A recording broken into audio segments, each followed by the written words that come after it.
Welcome to the Haven Collective. I'm J.R. Forasteros, and this is the Beacon Bit for this week.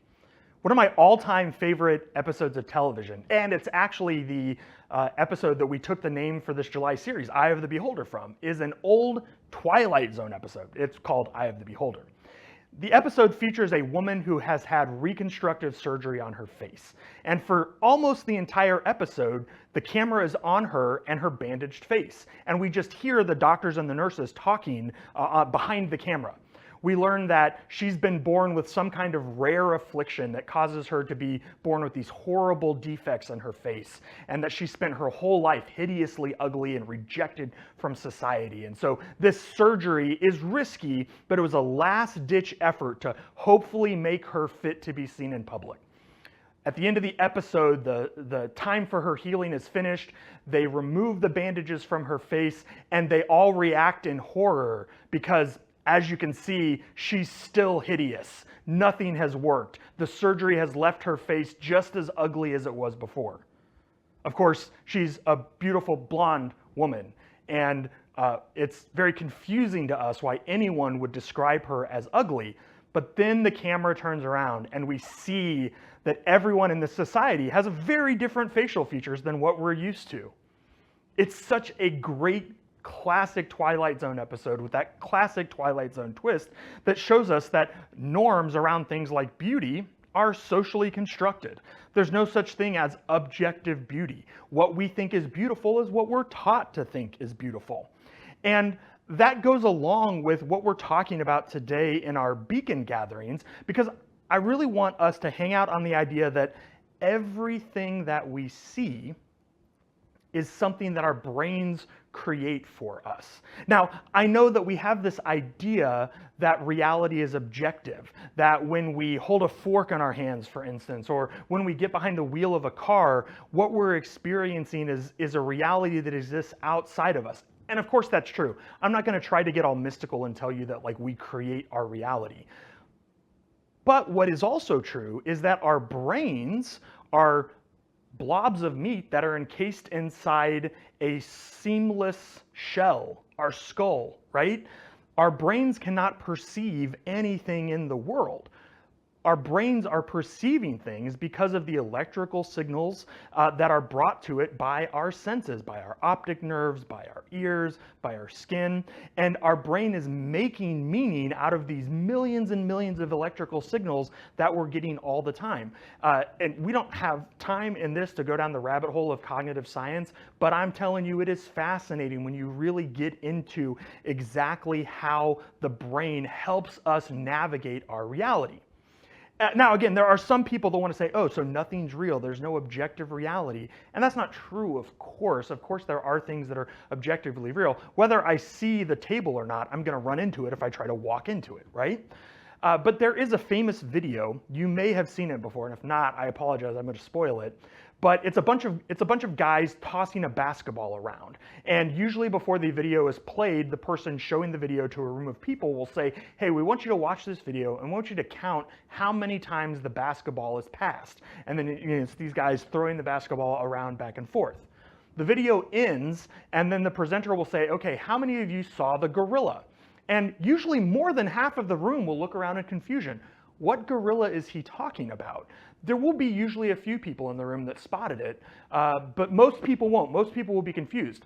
Then the presenter will play the video again, and what you did not notice was that in the middle of everyone passing the basketball back and forth, a person in a gorilla costume walks into the middle of the frame, beats their chest, and kind of raises their arms gorilla style, and then walks out of frame. And again, more than half of people don't see the gorilla unless they're told to watch for the gorilla. That's because the task that our brain gave us was to count the number of passes. The gorilla doesn't have anything to do with that, so the brain takes that sensory information from the eyes and just discounts it. There is a way in which we literally don't see what we're not watching for. Now, I know that sounds a little insane. It felt insane to me because I was one of the people who didn't see the gorilla the first time I watched that video. But I think this actually really mirrors what we see in Genesis 1.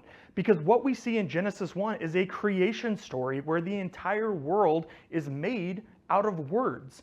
God inviting things to become what they are and giving them names, separating things and categorizing them and placing them where they should be, and then calling this structure and this order that God imposes onto the world good.